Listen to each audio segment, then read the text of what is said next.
All right, Eric. Guys, I'm down here with Eric from Go Fast Goodies. He's got my car done, and we're going to take it to a dyno, and he's just going to tell you a little bit about what we've done to the car. Basically, when this thing come in, had a lot of parts on it.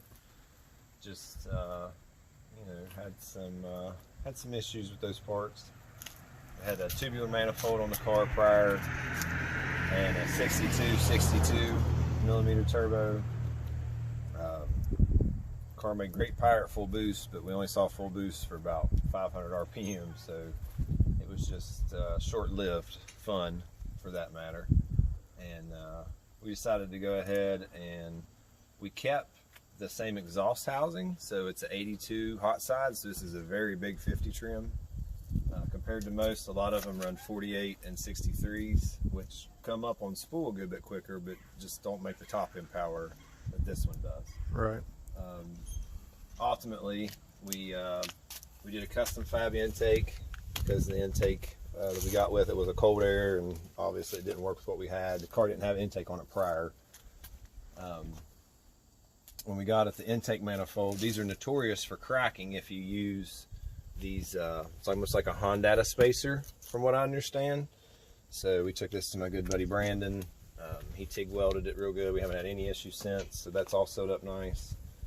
When we got it, we had some fuel issues where the fuel regulator was loose, and just the design of how it was installed just really wasn't working out. So we got all of this tightened up, sewed up real nice. We added a catch can to the car. Car didn't have anything prior, so we got that on there. Obviously, making anything 20 pounds or more, you need something to catch the oil if it's making that kind of jam. With this car, I actually built a custom exhaust. So we wanted something to, prior it actually come out of the hood. So with this car being, you know, a little bit more streetable than that, we did away with all that, replaced the cowl, and I did a no cat type full 3-inch 304 stainless exhaust. It actually exits the car about here. It's angled down and out, so it blows away from the car and passengers in the car.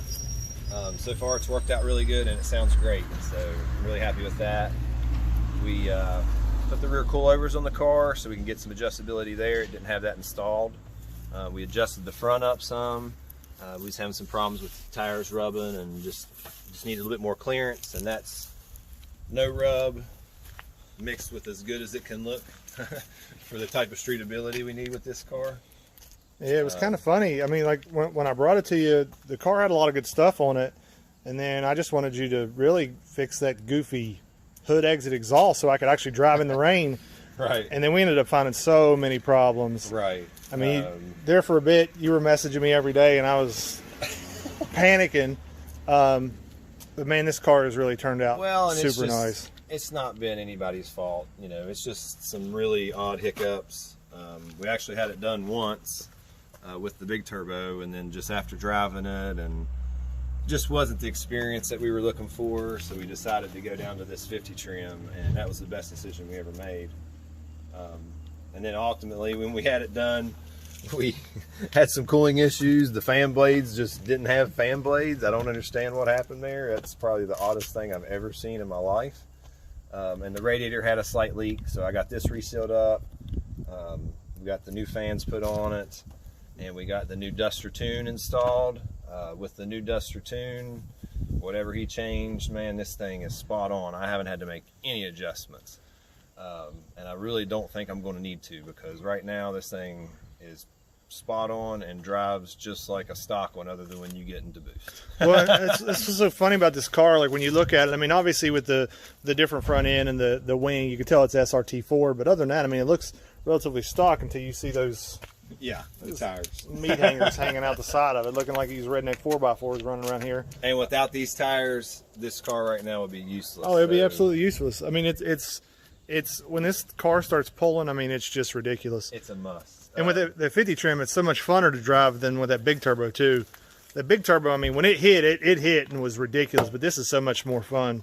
We did a lot with the interior of this car. Oh yeah, forgot to even mention that stuff. When we got it, that was probably one of the roughest places was the interior. We had gauges. All the gauges were just kind of hanging down here and just not secure. This was empty, except for one gauge. Like, it was just a mess. So I'm really proud of how far the interior came on this car and how everything come together just as it should. I'm really happy with how all the gauges and everything lines out. We've got this cool camera mirror now that shows you front and back of the car. Like, it's got a lot of fancy stuff now for got the gap cam on there. The gap cam, and somebody's going to definitely be on. And I got front and back can run at the same time, so if I'm getting gapped, I can be humble and eat crow. All right, man, so we're gonna get it over to the dyno and see what it's gonna make. So we're about to put this thing on the dyno. We're hoping for 400 to 450. I'll turn this around. It's my 2004 SRT4 built motor, Crane 16 cams, E85, 82 AR 50 trim turbo. We'll see what it does. I'm hoping for 450. 500 would be nice. We'll see what it does.